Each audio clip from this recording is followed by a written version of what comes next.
I mentioned in my last video how there were a bunch of stupid and confusing takes about the gay nightclub shooting, and I want to broadcast one of those stupid and confusing takes. And you can see the linkage between the violent rhetoric and these crimes attacking this marginalized community. And I think it puts all of us at risk. And I have to say, I have real questions about these platforms like Twitter that continue to amplify and allow this kind of hateful language that then plays in to violence happening. I think, it has to stop, and these platforms have to bear some responsibility for their role in contributing to it. And I don't even have much to say about a Tucker Carlson or anybody else who lifts up violence and glorifies violence against a community and then says hands off when it comes to violence that actually does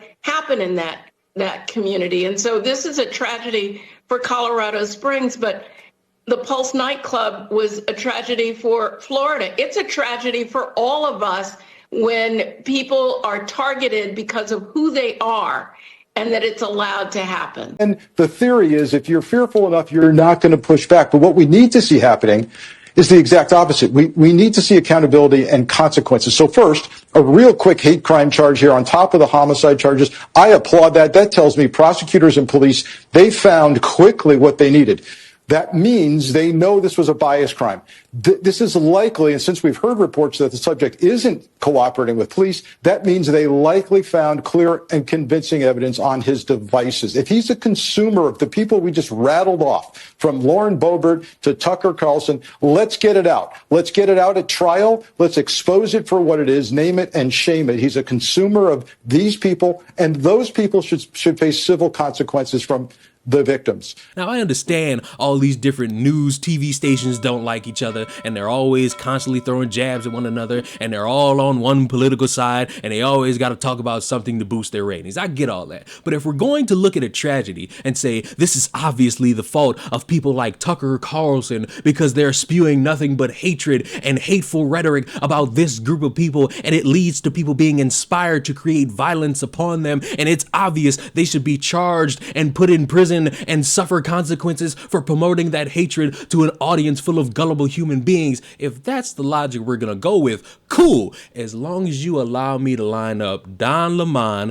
Joy Reid, the Disney villain, the one who said black men need to fall in line, and many others, because if you're gonna sit here and play this game, I'm going to need you to play it fairly. Not rules for thee, but not for me. I'm going to need you to play the game fair, because if your aim to this is to say this happened because of hateful rhetoric spewed by Fox News, I got some hateful rhetoric spewed by CNN. I got some hateful rhetoric spewed by John Lemon. I got hateful rhetoric definitely spewed from the mouth of Joy Reid. Remember white women syndrome? I got a bunch of evidence that proves these people are not good people, and they inspire dumb human beings to go out and cause harm upon innocent human beings, whether if they're gay, trans, black, white, male, female, it don't matter, because you're getting on TV, you're broadcasting your narrative, and dumb people see it, and based on your logic, they're gonna start shooting everybody they see that's in a different political affiliation from them. The simplest thing for Republicans would be to kind of have a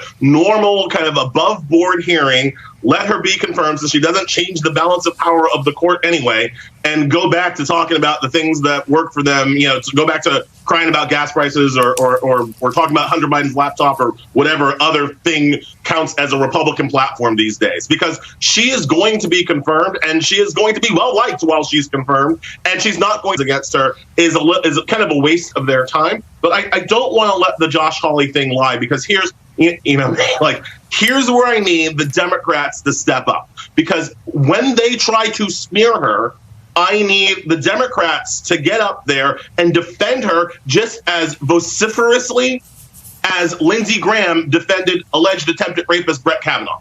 Like, I need that level of energy from the Democrats, especially when they come at her with this trumped up alleged issues about her sentencing on for sex offenders.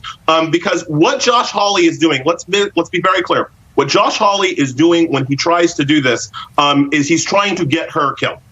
He is trying to get violence done against a Supreme Court nominee. And we know this because when these people go off making their ridiculous claims about child pornography, we know that some of their people show up violently to do stuff, as happened to the New Hampshire pizza parlor. And you know how I know that Josh Hawley knows what Pizzagate is all about? Because guess who's the judge who sentenced the Pizzagate guy? Right. Oh, that was Ketanji Brown Jackson. She sentenced the Pizzagate guy to 4 years in prison. His lawyer had asked for 18 months. The prosecutors actually asked for 4.5 years. So she was lenient. She was merciful to the Pizzagate guy. But they're mad at her for that. And so, that's where this stuff is coming from. And so you need to know where it's coming from. And Democrats need to know how to defend her from this stuff instead of letting her out there on her own. Now, it goes without saying that no family should ever have to endure that kind of pain. And the Petito family certainly deserve answers and justice. But the way this story has captivated the nation has many wondering, why not the same media attention when people of color go missing? Well, the answer actually has a name. Missing white woman syndrome, the term coined by the late and great Gwen Ifill to describe the media and public fascination with missing white women like Lacey Peterson or Natalie Holloway, while ignoring cases involving missing people of color. Roland made a really legitimate point here. I will say, a lot of black men sometimes feel like they're ignored or they're put down, particularly sometimes even by black women in the media. So this is not that. But I do hear Roland's point that felt ignored. But you feel ignored and then you go over to the other side. The oppressed feel oppressed. So then you go and try to align with the oppressor. So I'm not putting black men down, but sometimes it's like, well, some of you Kevin Samuels following Tariq Nasheed quoting people, please look at the truth and see what's happening and get in line with some of the black women. Is majority, like he said, vote Democrat, but that margin of people who can be plucked away from your people and go advance policies that harm your people, I just don't understand that. So congratulations, you have now publicly stated your case, and now I'm using that to let you know that people in your camp and people who aren't even on your side but also in your same political affiliation are also at fault for all the hateful division, for all the animosity, for all the confusion, for all the anger, because you're getting on TV and promoting your narrative and you're not actually broadcasting the news. There's a reason, and I keep saying it, that people trust a guy who on occasion will wear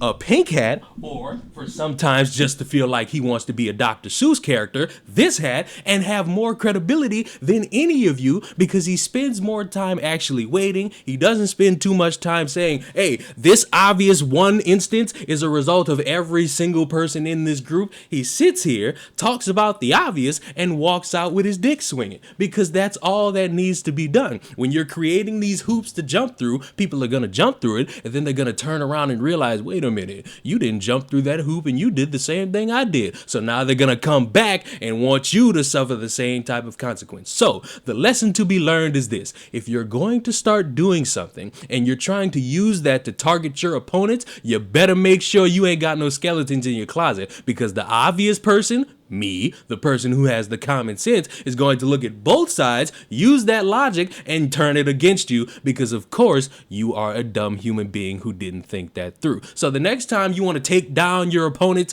actually make sure you know what you're talking about so it doesn't look like you have egg on your face. Subscribe to the channel. I'll see y'all in the next one. They should hire me because I am daytime television.